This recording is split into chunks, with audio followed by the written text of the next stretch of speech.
Okay, let's kick off. So welcome to this IAB Europe webinar. I'm really excited as we are diving into the results of a new report, hot off the press today, Attitudes to Retail Media in Europe. And I think a link is going to be shared very soon in the chat box for those who haven't seen it just yet.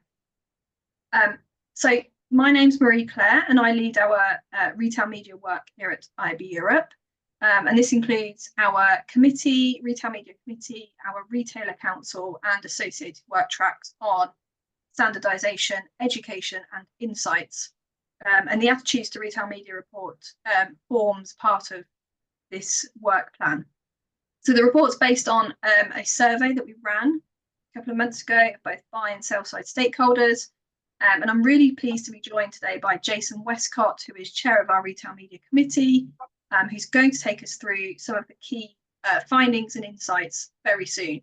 And then after that, Jason's going to be joined by a panel of industry experts to go through their perspectives, their insights and thoughts on the results of the report. So just quickly before I do that, as I mentioned, we've got a Retail Media Committee, a very active group of members, in which we are paving the way for retail media to scale in Europe through kind of 3 or 4 key things. As I said, alignment of definitions, defining standards for measurement, and providing insights and education. So if you want to find out more about this committee and its work, please do reach out to myself. So just a couple of points before I hand over to Jason. Feel free to share questions for Jason, myself, or the panel in the Q&A box. The webinar is being recorded and will be available to watch on demand and share afterwards. As I said, the report that we are talking about today is available to download on the IAB website and will be shared in the chat box.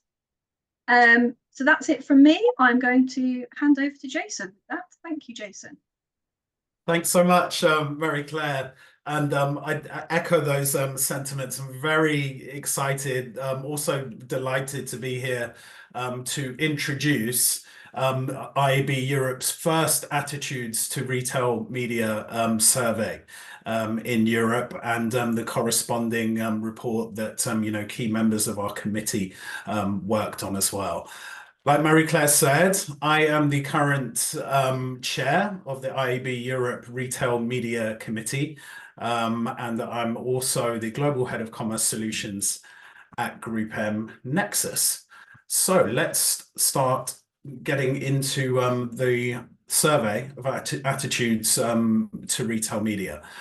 So in order to understand the status of retail media across Europe, on both the buy side and the sell side of the digital advertising industry, IAB Europe's Retail Media Committee developed the Attitudes to Retail Media survey. This survey is intended to be undertaken on an annual basis and provide an industry benchmark for retail media adoption, drivers, barriers, growth areas as well. And the survey provides valuable insights to help define the status of retail media and shape these future growth areas. It also acts as an indicator to any barriers that need to be addressed in order to unlock further investment. So the great news is, from today, the report is now available. I'm sure it's going to provide invaluable insights to all of our members and more broadly as well. And I believe there was a QR code up on that last slide that you can use in case you need to access. So we'll move on to the 5 key insights for today, which I can summarize. So retail media investment is nascent, but there's lots of opportunity for growth. Second, retail media spend is being diverted from linear TV and traditional advertising channels. Number 3, on-site dominates retail media ad budgets. Number 4, retail media data drives investment. And number 5, addressing fragmentation and lack of standardization is key to unlocking more spend. And this has very much been a theme, a key theme of our work streams within the Retail Media Committee at IAB Europe this year. It's really spearheading the charge as we look to help the industry thrive in this new and exciting space. So just a quick note on respondents to this survey. The survey received over 160 respondents between April and May of this year. And these responses came from advertisers, agencies, and retail media networks across 31 different markets within Europe. And respondents had both pan-European and global remits too. And you can see the numbers there of how they're divided up on the screen.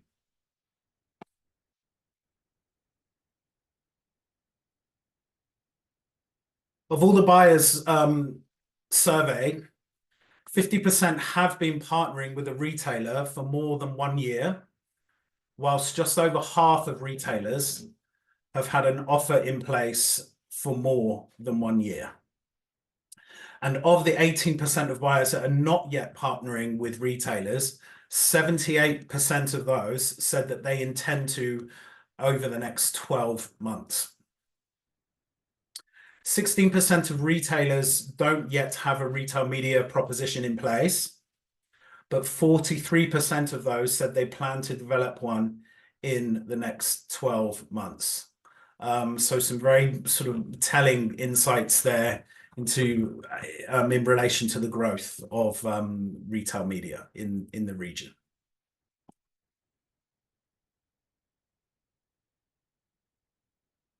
So half of all buyers are reallocating spend on retail media ads from other channels. And less than a third, 28%, are creating new budgets. So in terms of the channels that spend is being shifted from, and this was already mentioned previously in the deck, linear TV represents 52% and is the top channel from which those budgets are being shifted. And this is then closely followed by traditional advertising channels at 48% and programmatic and display at 45%.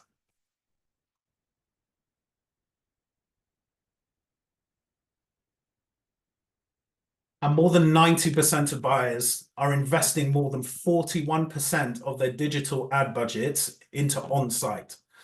And whilst 83% are investing less than 20% in off-site. So that really addresses the dominance of on-site and the growth opportunity in relation to off-site. So there's also still room for growth in store too, as just 27% are investing more than 51% of their digital ad budgets in store. So very important that we segment that when we're talking about retail media on-site, off-site, and in store.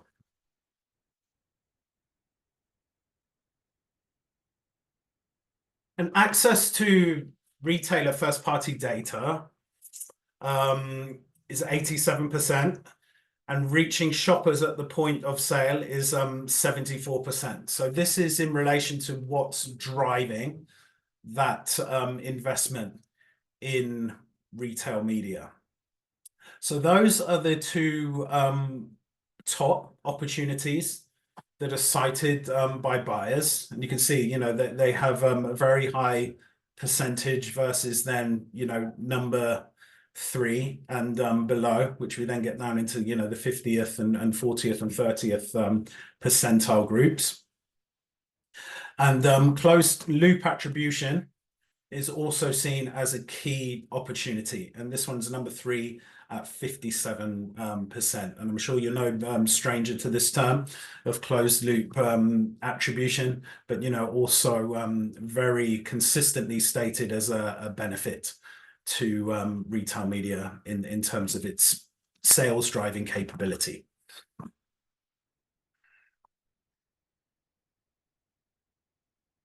So as we look at what's hindering investment here, challenges such as the fragmentation of retail media networks and the lack of standardization are significant barriers for almost 60% of buyers when considering investing in retail media. And I'm going to break these down one by one because they're very important. So 58% of the buy-side stakeholders cite fragmentation and lack of standardization as barriers to retail media investment.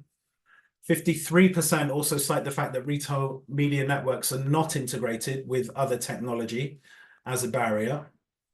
And then a further 50% cite the lack of technology available as an investment barrier.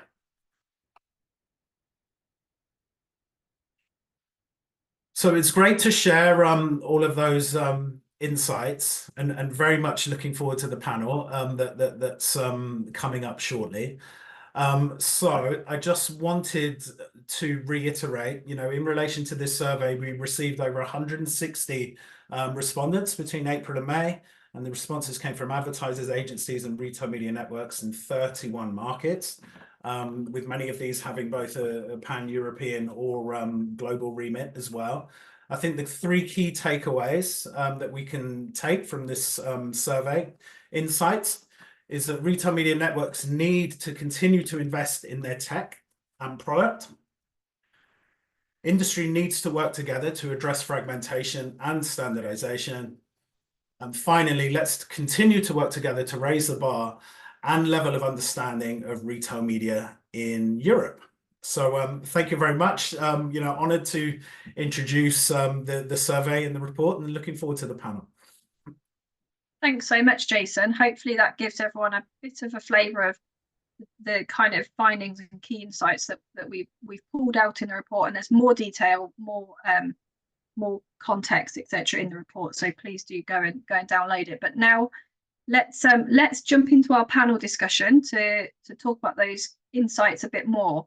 And I'm going to kick off with asking each of my panelists to introduce themselves. So Maria, if you could start, please. Yes, I would love to, Mary Claire. Thank you. Hi, everyone.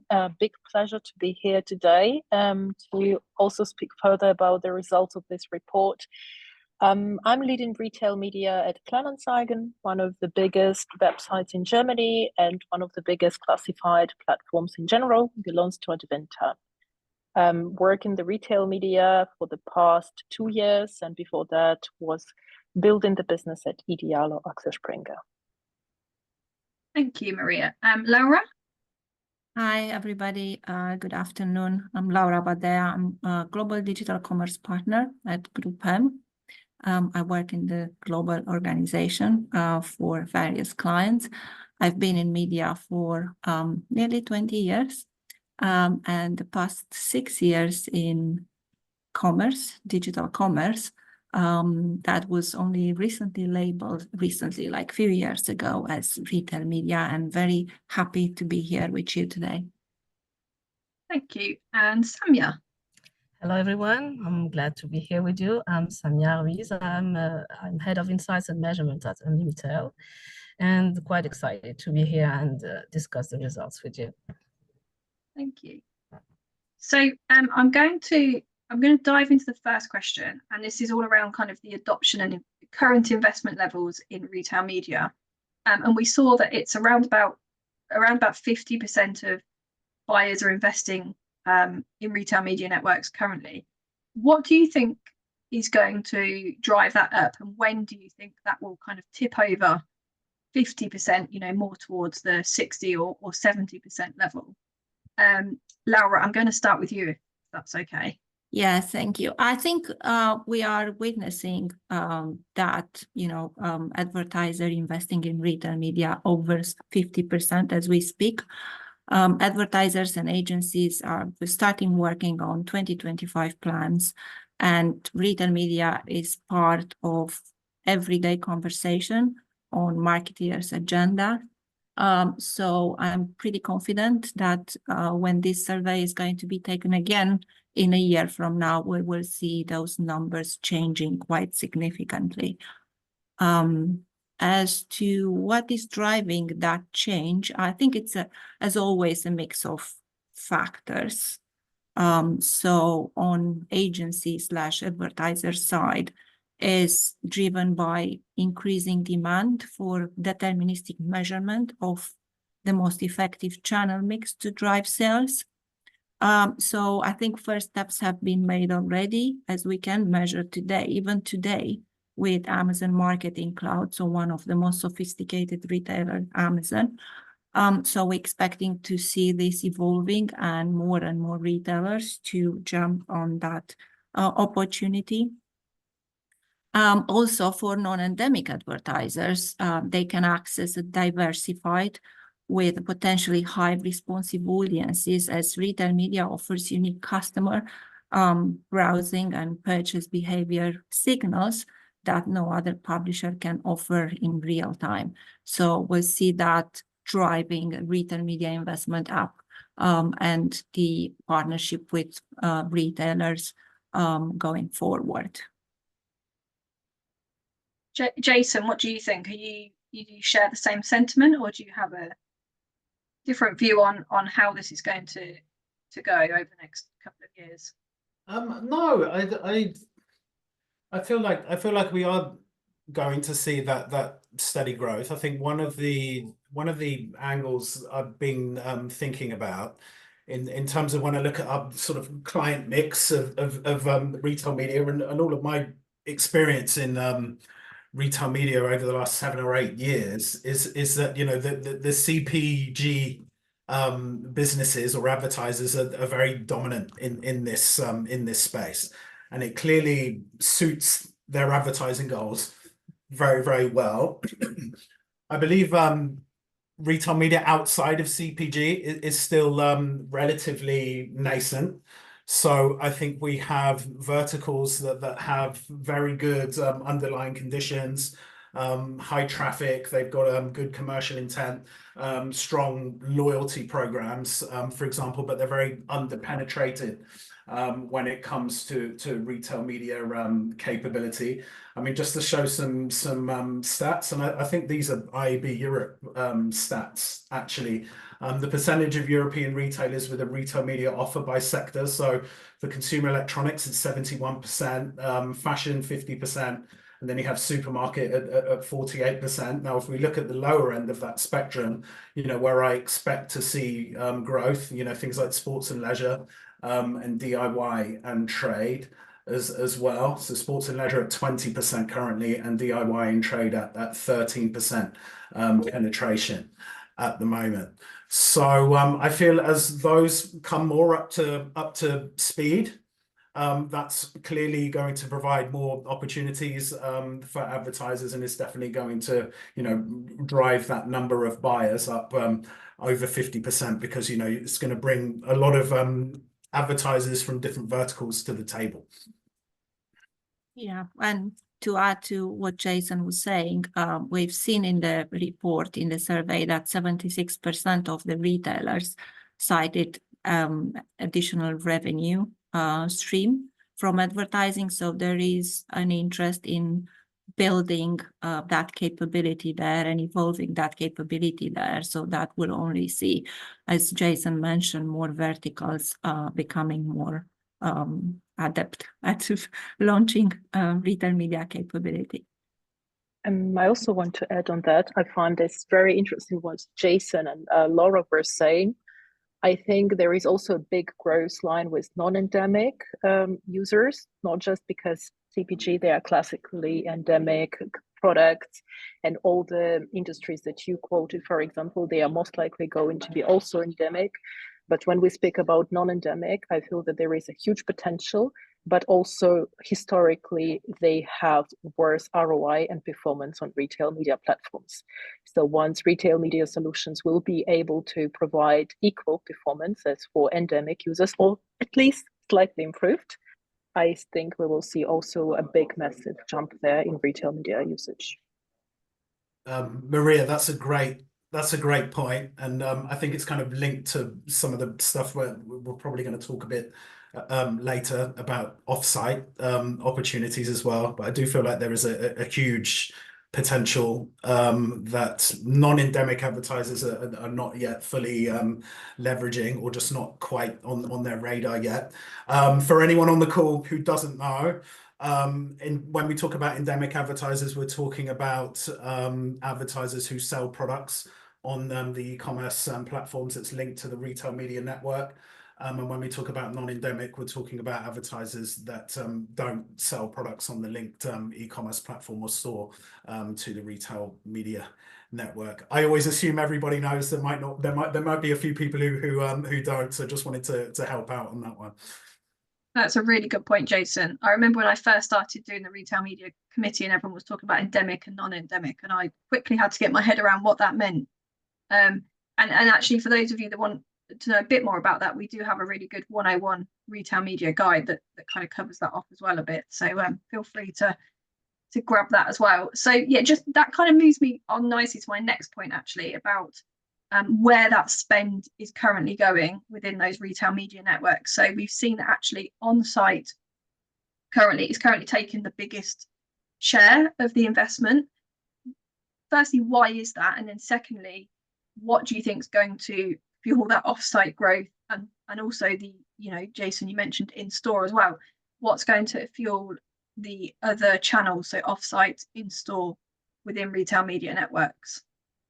Yeah, good question. So I think the most important thing to think about is how retail media sort of came into being in the first place, and it was that extension of e-commerce businesses and enabling sellers or vendors, whatever you want to call it, to give them that opportunity to kind of bypass all of the organic levers, if you like, around getting your product more discoverable excuse me, on an e-commerce platform. And anyone who's been in e-commerce like I have knows that can be very, very difficult to do in comparison to having in-store distribution, where if you're on the right shelf in the right aisle, your products are probably going to fly off the shelf, because the shopper knows exactly where to go to find that type of product. Whereas with e-commerce sites, you're very much relying on their search algorithms, on their taxonomy, how the sites are set up, and sometimes products are just difficult to find organically.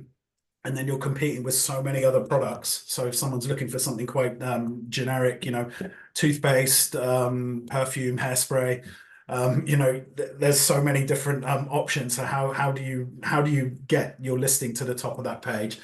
So retail media, traditionally helped with that. And the birth of it was through on-site, sponsored ads, listings, sponsored display listings. I think they used to call them, product display ads. They've had lots of different names over the years.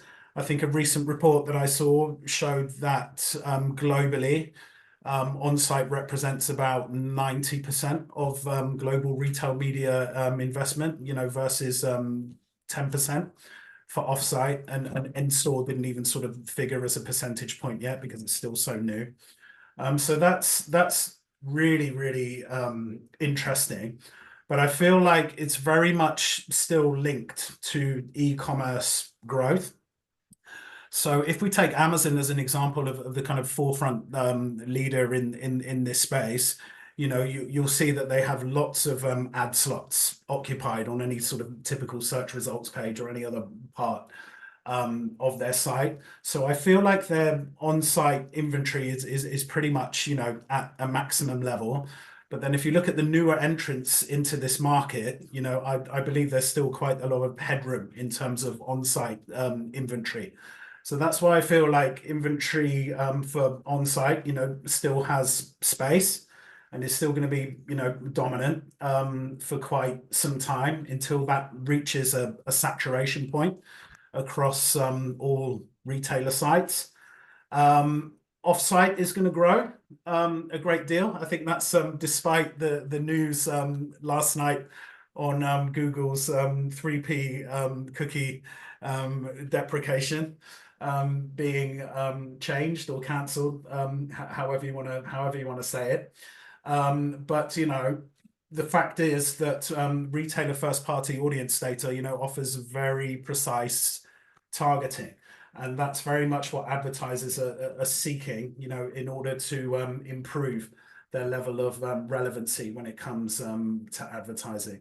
I also feel another point of that in terms of growing offsite options is that a connected funnel retail media strategy, in my experience, you know, works really, really well. So it's traditionally, it's always been about, you know, driving immediate purchase, you know, they call it lower funnel. But, you know, if you combine more mid and upper funnel tactics along with your lower funnel tactics, i.e. sponsored ads, retargeting, you know, you get an overall better return on ad spend if you don't look at those campaigns in isolation, if you look at the whole buy. So that's really, really interesting. And then I think just finally on in-store, you know, we're seeing the increasing digitization of in-store with digital touch points, digital screens, hand scanners. I know there's a few companies, you know, some that are on the committee that, you know, work on making this digital in-store inventory more addressable, which is great. You know, that hasn't seen mass adoption yet, but I think it's very, very early days. But you know, that's an exciting new direction for in-store. But yeah, like I said, you know, a very small proportion of the overall investment at the moment. But you know, a nice way to boost the creative capabilities of retail media, and you know, it's more sort of an addressable digital out-of-home solution. Thanks, Jason. So on-site not going anywhere just yet. We're going. That's not saturation point, but still lots of other opportunities outside of on-site, I guess. Laura, Maria, have you got any? Sammy, have you got any thoughts on this? I really want to double down on what Jason said about data. And I remember reading the report, I saw that 90% of the respondents said that they are interested in data. For me, the big question, what is really interested and how seller side could make this interest actionable. So what kind of services could be offered? What kind of solutions could be offered to satisfy this interest in data? And for me, this would be also a big part of the further development of retail media and offsite solutions as they are. Okay, yeah. Laura? I'm going to talk a little bit about offsite here. I know the bulk of investment goes to on-site, but I think what is limiting the growth to offsite is partnerships and ad tech solution to connect that data to different, you know, partners. So we've seen Amazon has Amazon Publisher Program that allows, you know, advertisers to advertise in different environments outside Amazon, but still be able to measure back what happens, you know, browsing, purchasing, adding to cart, and so on. And I think that is the North Star. And we are seeing evolution here in Europe as well. So I remember reading a report from my colleagues about the US market when they cited that 2023 was the year of partnerships, so for offsite partnerships, while 2024 will be the year of in-store development. I think that is slowly coming to Europe as well. We've seen partnerships with Sainsbury's and Tesco's, with connected TV, with social media. So I'm expecting that to grow, which will fuel the growth of offsite investment as well, at a lower rate than on-site, obviously, but still is there. And to Jason's point about full funnel, it's a huge opportunity to be able to measure deterministically what's going on with your campaign in terms of sales. I think, yeah, I think they're really good points. And I think your point about, you know, 2024 being the year of in-store in the US, I think we're in quite a unique position here in Europe that in-store, in terms of advancement, we're probably a bit further ahead than the US. It might be one of the only areas we are ahead of the US in. But I think if we've already got that in-store piece kind of starting to be developed in quite a good way. And then, the partnerships are coming. As you said, Laura, hopefully lots of opportunity coming down the road in this space, especially for full funnel. So I just want to switch gear a little bit then in terms of talking about kind of where the investment is coming from. So we've seen that actually the buyers are not necessarily creating new budgets, but they're taking budgets out of other channels, other media, to invest in retail media, and that tends to be TV, traditional channels such as print, etc., and also programmatic. What does that actually mean for the retail media networks and retailers in terms of proving, the ROI of their channels and their ad spaces, and comparing that with that other media? Who wants to go first? Laura, do you want to kick off? Big question. Yeah, so I think it means that we're seeing shifts of investment from different advertising channels. And I think I will let Maria talk about that in more detail. But not only from advertising channels, we're seeing shifts coming from the shopper budget. So that it's kind of explaining the state of retail media in Europe that is more nascent at the moment. So majority of retailers will negotiate their vendor deals with advertisers and agencies. And as part of that, AVN will also include a budget for what should be retail media, although it's funded by a trade budget.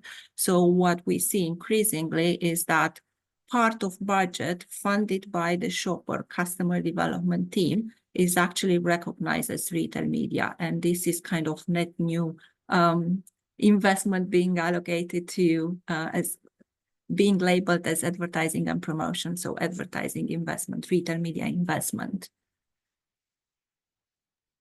Okay, really good points. Maria, what are your thoughts on this? Yeah, so we see that the budget for retail media is mostly coming from two, I would say, big buckets. One is from media budget, from TV and print, and the second one from performance budget.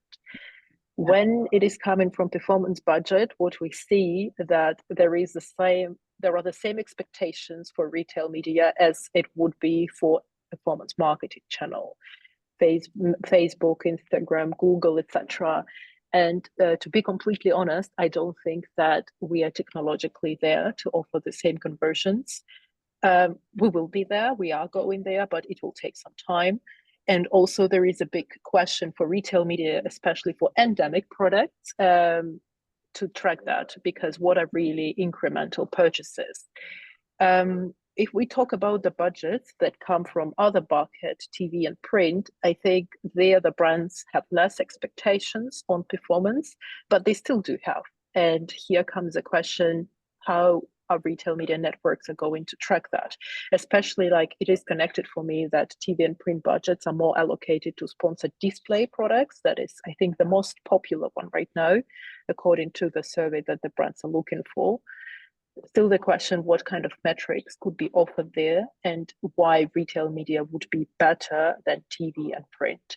And I think it was in our standardization report with IAB when we said that brand lead surveys that retail medias could offer could be some justification for the tracking. But overall, tracking is a big question. Independent, what kind of product we speak about with retail media.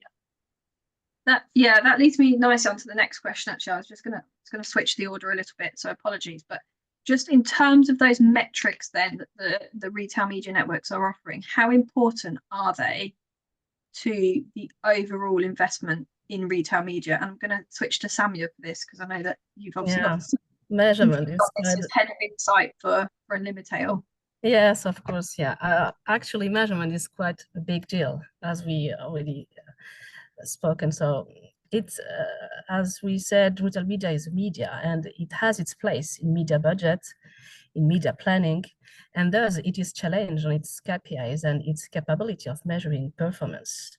So obviously ROAS is one of the KPI expected, but we can do way more with the data shopper. And what we offer to our client is a long-term partnership to support them in their overall strategy. And we can work on a full funnel project, optimize branding issues, advice on the formats on-site and off-site to enhance visibility and consideration, to lead the shopper to buy the product. Because at the end of the day, the one who decides in this ecosystem, it's the shopper actually. So what we propose to the client is to understand better its customer bases and how the shopper decides eventually. Also, once the campaign is finished, we evaluate the performance of each audience, and that way we can optimize for future campaigns. And we are in a test and learn strategy actually, and that way we made the data shopper the ultimate tool to target the right individual with the right message and in the right environment. So as we already said, retail media is nascent media. Yes, of course, it's still scaling. There are a lot of expectations in terms of KPIs, but I think we shall keep in mind that this is one of the only media that offers so much KPIs, actually, and fantastic customer knowledge. And therefore, it offers a global vision that accompanies the brands actually from start to finish, with pre-campaign insights, activation, and measurement. So I think that's pretty much why measurement is so essential, and why we have been involved in many workshops about measurement. And we were actually glad to participate to the retail media measurement standards for Europe that have been released in April by IAB Europe. And there are many workshops to come, many reports, and we are quite excited to be part of it. So. Thank you. And yes, obviously we've done a lot of work. So Marie, I'm gonna just come to you because I know you've got some thoughts on kind of how you're, to Samuel's point, you know, how expectations are changing for your customers I would love to talk about that, but I have a quick question to Samaya, actually. I was really curious what she was telling us.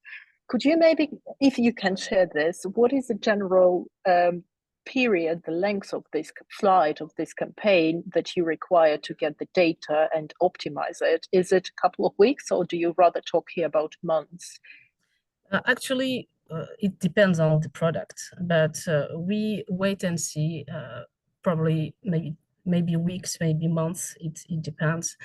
And we see if we recruited for sure, and if we have actually recruited and have maintained this client bases. So this is, the customer basis is alive. It's alive people.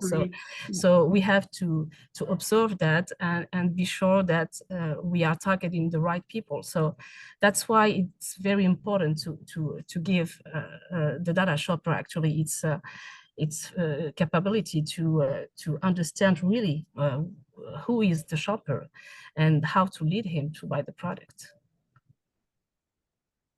Thank you. Yeah, it's very curious because for us as well, we see that to deliver the results and to be good with measurement, we need at least a week or two to start the campaign and optimize the campaign. And the trends that we see, especially coming from the SMBs, that they are launched today and tomorrow they already want the result. And if we're not performing to their expectations, they switch off the campaigns. And this is a big challenge, of course. Yes, it is. We create then a bad impression that, oh, retail media networks are not working, and our customers, and for us, it's also a bad impression that we did so much work to onboard the customer who is leaving in one day. So I guess you also experience the same working with especially smaller brands. Yeah, well, actually, this is why we have to create a relationship of interest with the client, and that's why I've been talking about a long-term partnership. So if we have the overall strategy, we can really support the client and the brand in its very strategy, and if there is this relation of interest, we can move on. And of course, the KPIs are here to prove our performance and to materialize actually the promises we have done to the brands. And that's why this is quite crucial and essential to have KPIs that can be understood and that can be involved. And well, that's pretty much how we believe in that. I think industry education plays a part here as well, as far as I see. So I think there's work for us to do as the IAB to help the industry understand the value and the KPIs and what they mean and how they work, etc. And I think just going on to the other question I had a couple of other questions, but we might only have time for one actually. Within the report, we've got a section on kind of the levels of maturity within the buy and sell side, but the buy side. And actually what we found was on the buy side, there's a real vast array of maturity levels in terms of how they're set up to work with retail media networks and buy retail media campaigns. And I just wondered, like, it literally is 20% said they were a level 1, 20% said they're a level 3, 20% said they're a level 5. It's so varied. And I think, you know, that comes down to that education, etc., structures, etc. But why is that? And I guess how can we help as an industry? Laura, I'm going to come to you first, if that's okay. Yeah, that's a great question, actually. So just to recap, we asked the respondents to rate their level of maturity from 1 to 5, when 1 would be basic strategy, usually a legacy deal focused on the lower funnel, while 5 is an evolved dynamic strategy with execution across multiple retail media networks and ad types. And 18% of the respondents rated their level as 5, while 46% rated their maturity as 1 and 2, so pretty nascent. So I think this ties in with the results from the other questions. And I would say the reason for that is investment structure resources. So the investment level in Europe is quite low, and therefore client structures that were referenced in another question would reflect that. Retail media is not sufficiently developed within advertiser organizations to allow for structural changes. We're still operating with legacy structures, where I'm talking about CPG in general, because these are the most, you know, evolved advertisers in retail media. There will be a brand marketing side, and there will be a sales customer development side. And we see as respondents that 34% of retail media sits under the media team, while I think 20 sits under the customer development team, and 20, if I'm not wrong, have a hybrid approach. So it's a silo organization, silo structure that would be the reason, the response to that quite varied the maturity level within a client advertiser organization. So siloed organization will not work, will not perform at its best, because people tend to sit under one of the two structures, under brand marketing or under customer development. And we know that digital commerce and retail media is the confluence of, you know, brand marketing and product portfolio, pricing strategy, content. So all these functions needs to come together in order for, you know, our market to be called a mature market or approaching maturity levels. So as we stand, we are working towards that. And I'm sure when we do the redo the survey next year, we will see a change in the structure, in the advertiser structure, organization structure, which will move from, you know, a siloed organization towards a more collaborative approach. And I think I'm assuming that a real shift will, organizational shift will occur when all teams will have a shared P&L responsibility. So it's crucial that people start working together from different functions and think through the totality of the customer experience and not just one element of it. So yeah, that would be the answer to the question. Already excited for next year's survey, I have to say. See how everything's going to go. But Jason, Yeah, can I just build on that, because there's some brilliant points raised there from Lara. Just to put some perspective on it in terms of numbers. So this is according to Group M research in our this year, next year mid-year report. So retail media is expected to represent 15.1% of total ad revenue this year. And if we compare that to 2014, which is a decade ago, it's 1.5% back then. So if you think about that within the context of, you know, total ad revenue, it's absolutely huge. And if we go back just 10 years, you know, barely anyone was buying it.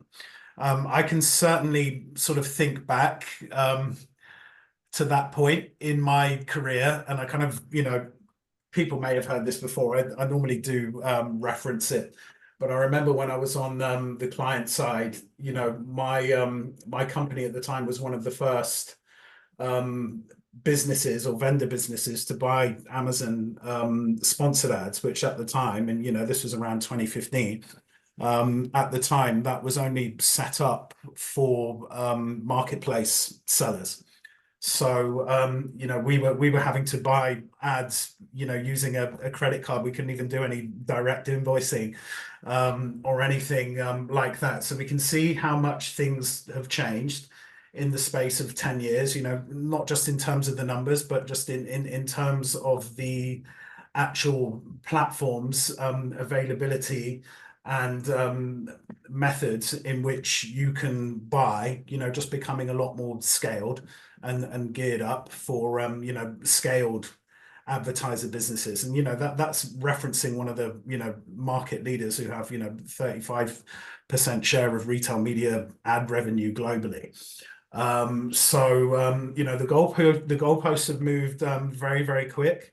And I think, like Laura was saying, you know, organizations are kind of struggling to catch up with that. But, you know, I do see evidence now that, you know, as more and more retail media is sort of becoming a lot more aligned with overall digital, you know, just like we've put out there in the standards, we have a whole section dedicated to, you know, making sure that it's aligned to the rest of the digital standards that have already been put out there.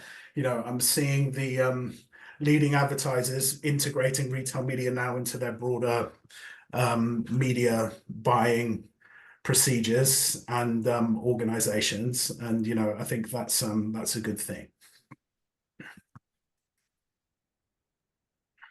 Yeah, I think just lots of exciting things happening, and I just want to, we are running out of time a little bit, so I'm going to jump forward to the kind of closing question, and maybe not for the next 10 years, but can you each comment on, you know, what you think might happen within retail media in the next kind of 1 to 2 years, and how you see, you know, I'm kind of combining two questions here, so apologies, but how you see the retail media networks kind of skilling up and how they can do this quite quickly. I'm going to start with Maria, if that's okay. Sure, thank you.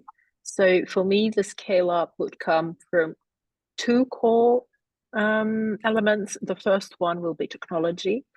As we were speaking before, that retail media needs to come to the level of performance that platforms they are naturally compared with are offering. And the second one, scaling data offering and making sure that it has clear go-to-market strategy. This would be the two core elements for me that would develop. We see that they have developed in the past few years, but there is still quite a room to go. Thank you. Laura? Yeah, I see.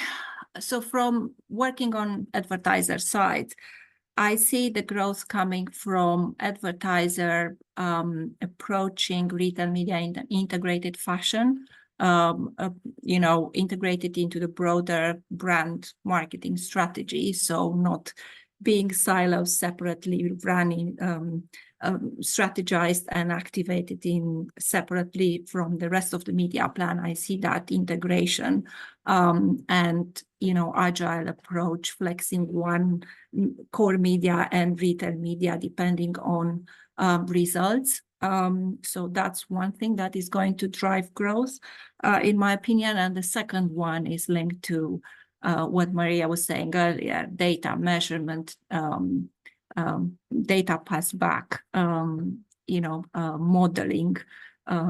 So ROI measurement that's going to kind of unlock further growth in retail media. Thank you. Samia? Yeah, that's quite a good transition, Laura. Actually, measurement is, I think, the key of all of it, because it's going to prove the performance of this new network, which is not new actually, but as it is growing and it's having a big part of the media budget now, so it's going to be challenged. So I think the measurement is, as I already said, crucial. And on our side, we are still working to actually make a pedagogy with the client to understand better what we are offering and the added value of this network, which is for me a fantastic actually data tool. And we have to work together, as you said, Laura, before, and I think it will go. We have great potentials with offsite, with omnichannels. Well, I think there are great things to see, and I'm keen on having the second release of this survey next week, and I think we'll have a big involvement actually in this network. Thank you. Jason, any further thoughts? Yeah, I always love this question. It's always a great way to wrap up. I think firstly, retail media is really going to start challenging a lot of the traditional conventions when we think about advertising and media, in terms of collapsing the purchase funnel, in terms of there being brand versus performance, or lower funnel and upper funnel. I think these lines are going to become very blurred through the lens of retail media. And I think retailer first party data is key to unlocking this. I mean, we're already seeing it moving up the funnel in terms of partnerships between connected TV and retailers with their first party data, for example. So we're talking about traditionally high impact, more awareness driving formats that you're now able to kind of pause and purchase via, if you like what you see on the ad at that given moment in time. So collapsing that moment of truth, and that's what I find really exciting about it as well. So I feel like where Sammy is coming from, the position of metrics and measurement being very, very important, and I completely agree.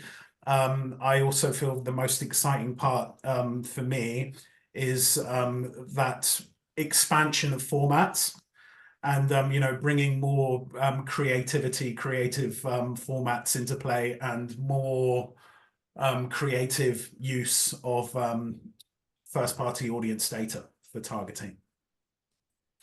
I think that's exciting as a consumer as well, right? That we're going to have that kind of easier shopping experience, direct shopping experience within our living rooms, etc. Maybe I guess it depends who you are, but I find that quite exciting.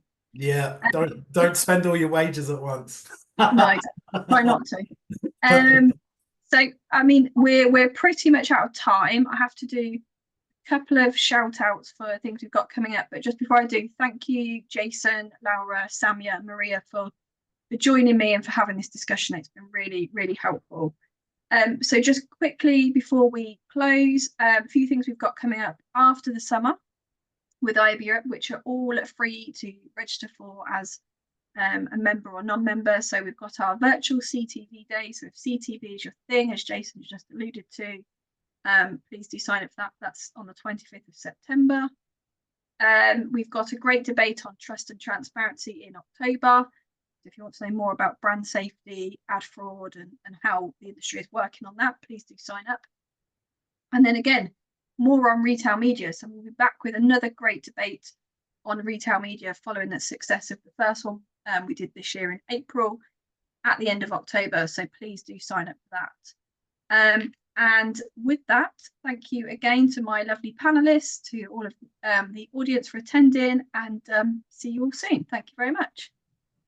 Thank you very much. Thank you. Thank